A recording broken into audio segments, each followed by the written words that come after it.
Selamat pagi, salam sejahtera. Terima kasih karena bersama dengan saya di Nazilin Unity Channel.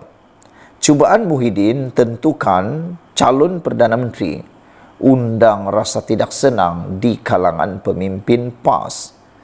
Saudara-saudara sekalian, kenyataan dibuat Muhyiddin Yassin bahawa Ahmad Samsuri Mokhtar sebagai calon Perdana Menteri Perikatan Nasional hanyalah sekadar cara pembangkang mahu melihat sokongan pengundi semasa pilihan raya PRK di Kemaman. Memetik Malaysia Kini, Timbalan Presiden PAS Tuan Ibrahim Tuan Man bahkan berkata, sebenarnya ada ramai tokoh Perikatan Nasional yang berkemampuan diketengahkan untuk menjadi Perdana Menteri. Perkara itu, kata beliau, iaitu Ahmad Samsuri sebagai calon Perdana Menteri, disebut Muhyiddin dalam kempen. Itu hasrat dia untuk melihat sokongan kepada Perikatan Nasional sajalah, kata Tuan Ibrahim Tuan Man.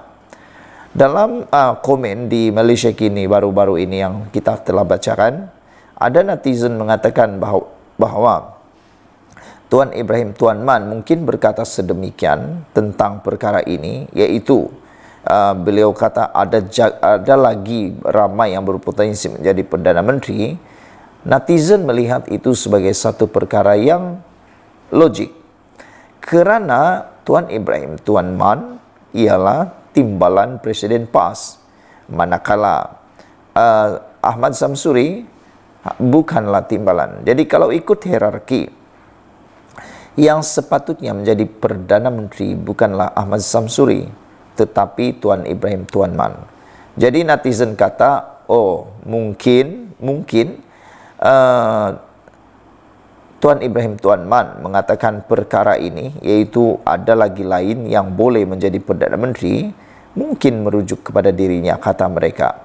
Ataupun memang ada lagi yang lain yang pada pendapat Tuan Ibrahim Tuan Man lebih layak daripada Ahmad Samsuri. Soal siapa jadi Perdana Menteri, ramai dalam parti yang ada kemampuan, cuma peluang tidak pernah diberikan, kata Tuan Ibrahim Tuan Man. Muhyiddin dalam sidang media pada 27 November lalu tidak menafikan pencalonan Ahmad Samsuri dalam PRK Kemaman adalah langkah Perikatan Nasional mengetengahkan Menteri Besar Terbabit sebagai calon Perdana Menteri masa depan. Kata Presiden Bersatu itu, ia adalah langkah strategik gabungan Terbabit, sekaligus memberi gambaran Perikatan Nasional mempunyai ramai calon dan tokoh untuk diketengahkan. Kata Tuan Ibrahim, PAS memiliki ramai profesional, golongan profesional dan mempunyai kepakaran tertentu yang boleh diketengahkan sebagai pemimpin negara. Siapa tak kenal Sanusi Maknor sebelum ini? Siapa kenal Samsuri sebelum ini? Tidak ramai yang kenal sebab mereka tidak diberi peluang, kata beliau. PAS ada ramai lagi pemimpin yang hebat dan belum diberi peluang untuk menunjukkan kebolehan mereka. Dulu orang tengok PAS sebagai parti yang dianggotai ustaz saja. Sekarang dah ramai profesional bersama kita, kata beliau lagi. Saudara-saudara sekalian, katanya juga adun PN itu tersebut dijelaskan berkali-kali oleh Wan Rosdi dalam Kerajaan Pahang. Sekian dulu untuk kali ini. Jangan lupa tinggalkan komen anda, tekan butang subscribe. Malaysia kita punya, kita juga sama-sama cintai Malaysiaku. Kita jumpa lagi. Bye-bye. Selamat pagi, salam sejahtera. Terima kasih karena bersama dengan saya di Nazilin Unity Channel. Ini isu yang terkini beberapa menit yang lepas disahkan bahawa MKT UMNO pecat Isham Jalil. Saudara-saudara sekalian, daripada petang kemarin sehinggalah pada awal subuh ini, kita menanti-nanti keputusan MKT UMNO bermesyarat kemarin, sehingga kan berlaku perbalahan antara Zahid Hamidi dan Isham Jalil, sehingga Zahid Hamidi mencabar Isham Jalil untuk hadir dalam mesyuarat MKT. Lalu Isham Jalil menjawab dengan begitu lantang, berani, dan ada netizen mengatakan dia angkuh dan sombong sehingga sanggup membelakangi presiden parti dia sendiri dengan sanggup membawa Zahid Hamidi untuk tampil berdebat dengannya. Pada pendapat netizen, itu tindakan yang memang agak celupar dan agak sombong serta angkuh sehingga sanggup membelakangi Presiden sendiri. Kata mereka kalau dah tak berminat langsung dengan UMNO lagi, lebih baik beliau membawa diri bersama dengan parti yang lain seperti Bersatu atau PAS. Akhirnya yang berlaku, Isyam Jalil membawa Zahid Hamidi berdebat pula. Namun demikian, belum sempat debat lagi, Isyam Jalil telah pun dipecat oleh MKT UMNO. Dipetik daripada Sinar Harian, mesyuarat Majlis Kerja Tertinggi MKT UMNO pada Rabu, iaitu semalam, mengambil keputusan untuk memecat seorang ahli MKT, iaitu Isyam Jalil daripada parti itu serta-merta. Keputusan itu dimaklumkan oleh salah seorang ahli MKT yang turut menghadiri mesyuarat itu di Menara Datu On malam tadi. Walau bagaimanapun, beliau enggan namanya didedahkan kepada umum.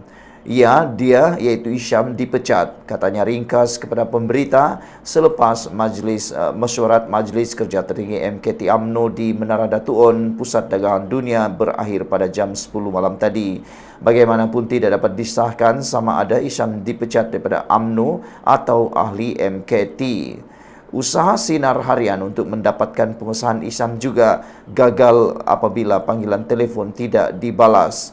Mengulas lanjut, sumber itu berkata, keputusan itu dibuat setelah parti mendapati Isyam melakukan pelbagai kesalahan terhadap UMNO.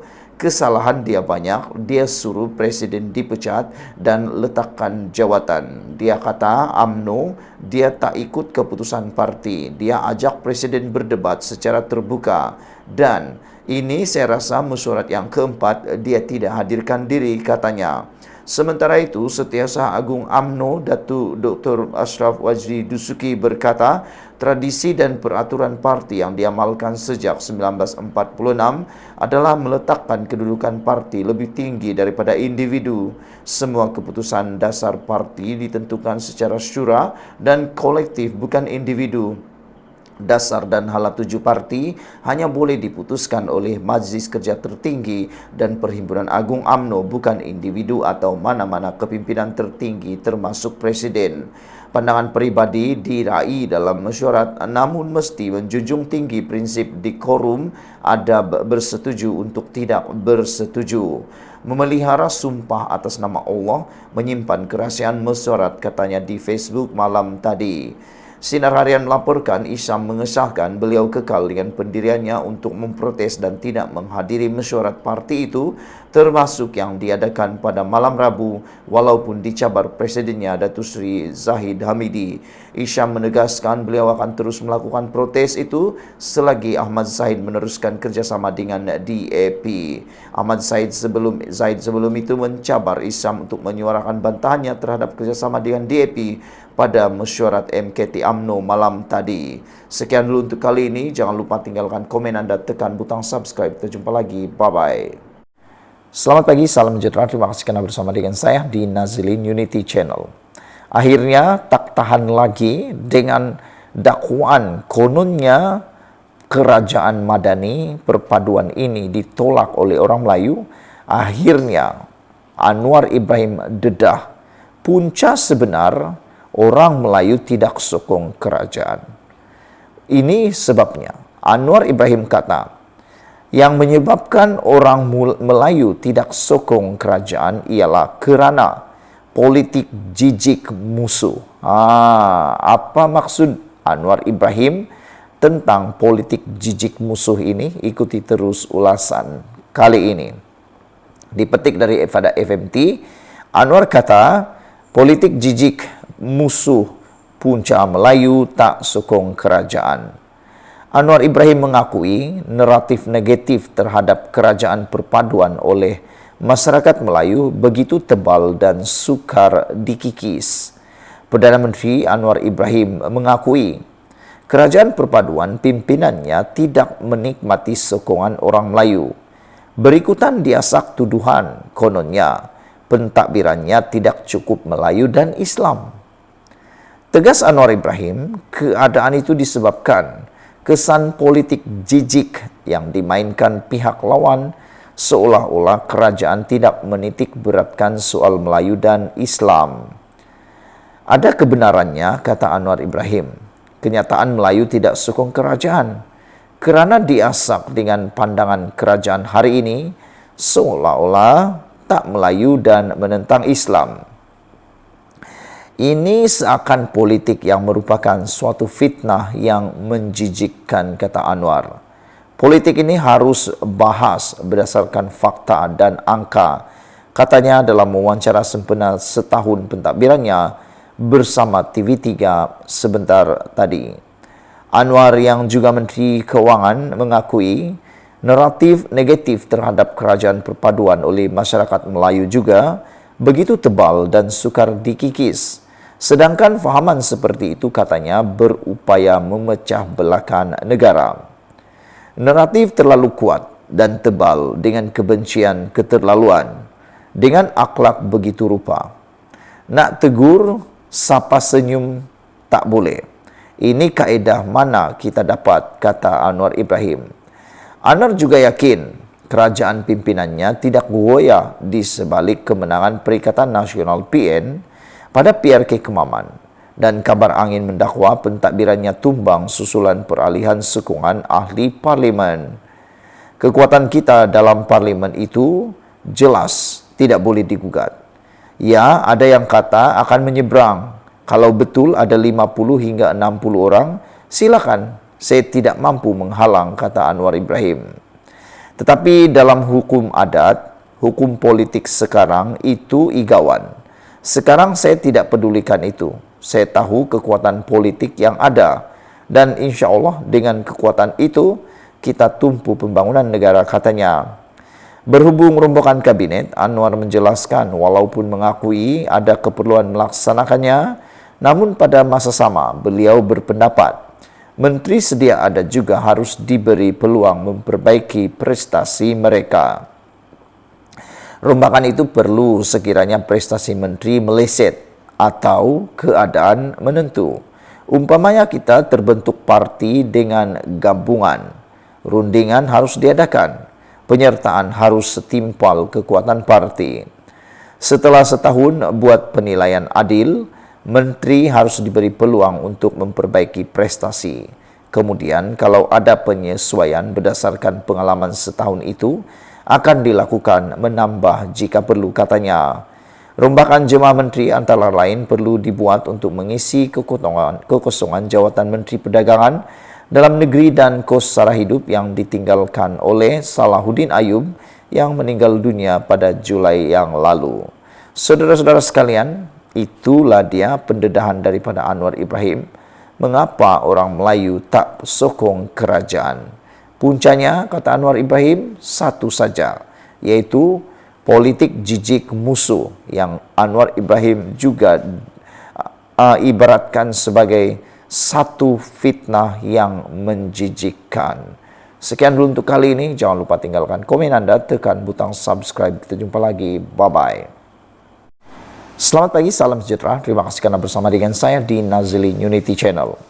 Semalam, Zahid Hamidi mencabar Isam Jalil supaya datang ke mesyuarat MKT UMNO pada malam semalam untuk memperjelaskan dan untuk dapat saling mengemukakan pendapat ataupun sebab mengapa Isam Jalil mengatakan atau mengapa Isam Jalil kata punca kekalahan UMNO di Kemaman kerana adanya hubungan dengan DAP. Dan selain itu, beliau juga mengatakan bahawa, Zahid juga mengatakan bahawa kalau betul-betul Isam Jalil itu nak kemukakan pendapat, diminta hadir ke mesyuarat MKT, yang mana Isam Jalil sudah pun tidak hadir sebanyak 3 kali, kata Zahid Hamidi. Hari ini akhirnya Isam Jalil menjawab persoalan Zahid Hamidi, menjawab cabaran Zahid Hamidi untuk hadir ke mesyuarat MKT UMNO.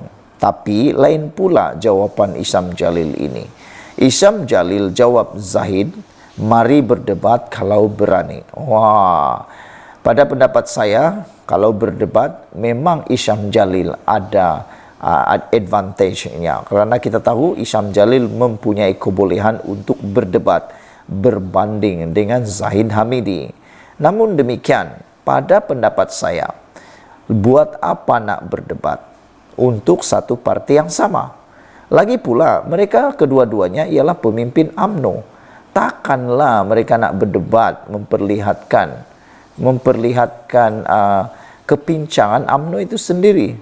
Takkanlah pula mereka nak berdebat untuk memperlihatkan masalah dalaman UMNO.